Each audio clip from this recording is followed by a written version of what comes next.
Hi, I'm James from Pitch, and I'm here to help you perfect your sales pitch and crush your targets. Whether your account executives are doing outbound prospecting or you're hosting product-led demos, a good sales deck is one of your company's most important strategic assets for growing revenue. So in this video, I'm going to show you the essential things to research so that you can make sales decks that address your customers' needs and ultimately convert them. Successful sales processes must constantly evolve to meet your changing customer profiles and needs. To engage your prospects effectively, your sales presentation needs to both meet buyer expectations and demonstrate product knowledge. Here's how you can do both. Start off with the why. Before you build your slides, you need to be clear on the why for the person you're selling to. Why does your prospect have a problem, and how does it impact their work or business? And why are they talking to you now? This needs to be tailored and specific to their needs, not just generic. You may be able to source this information based on how prospects come into your sales funnel. For example, is your team picking up leads based on a visit to your pricing page, or maybe via a guide download? Their interactions are a first indication of their top of mind considerations. You might also find it helpful to gather insights about your customer profile from other departments, such as a user research team or lifecycle marketing. However, you should try to avoid making assumptions. An effective sales pitch should try to be informed by learning why a prospect is looking for solutions, not by assuming. Next, you need to figure out where your prospect is in the buyer's journey. Are they at the awareness, consideration, or decision stage? This will greatly affect how you tailor your pitch to them. And once your sales team is clear on how the first interaction with a prospect fits into the whole buyer's journey, then they can focus their sales presentations accordingly. Sales teams are often engaging with the prospect or lead in 3 different stages. Discovery is the phase during which your sales team should actively reach out to a prospect to learn a little bit more about their needs. And when a prospect actively reaches out to learn more about your product, you should really take the opportunity to focus a bit more on product demos. By reaching out, they're telling you exactly what they want to know, so give it to them. And finally, when dealing with activated users or existing customers, you should try to learn more about how they're currently using your product and areas for growth so that you can continue to build their contract values. Now that we've discussed what to talk about, it's time to figure out who you should be focusing on. Being able to identify who is ready, willing, and able to pay for a solution is key to building an effective, scalable, and replicable sales process.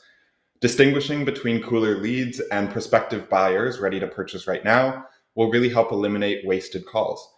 And at a basic level, you need to be able to distinguish between these 2 types of prospects. So your leads are those who fit into your ideal customer profile, but they don't have an obvious intent to buy your product or service immediately. On the other hand, prospective buyers know they have a problem, want to solve it, and are willing to pay for a solution. Some sales teams use a discovery call to qualify a prospect, while others may instead wait for a trigger event such as a user inviting a team member. Once your team can confidently identify prospective buyers, you can then create relevant sales pitches that speak to those customer profiles. And next, it's time to think through how to develop your buyer's story. The difference between a mediocre and a great sales pitch is relevance.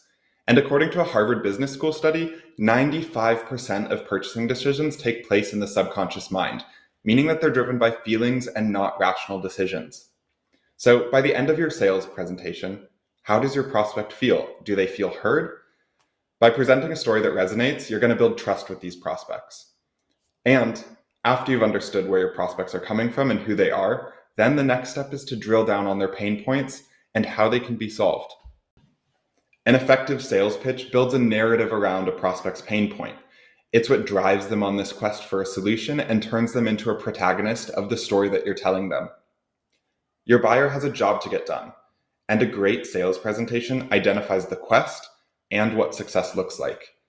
And ideally, your product or service helps your prospect get to where they need to go, but don't force fit a solution.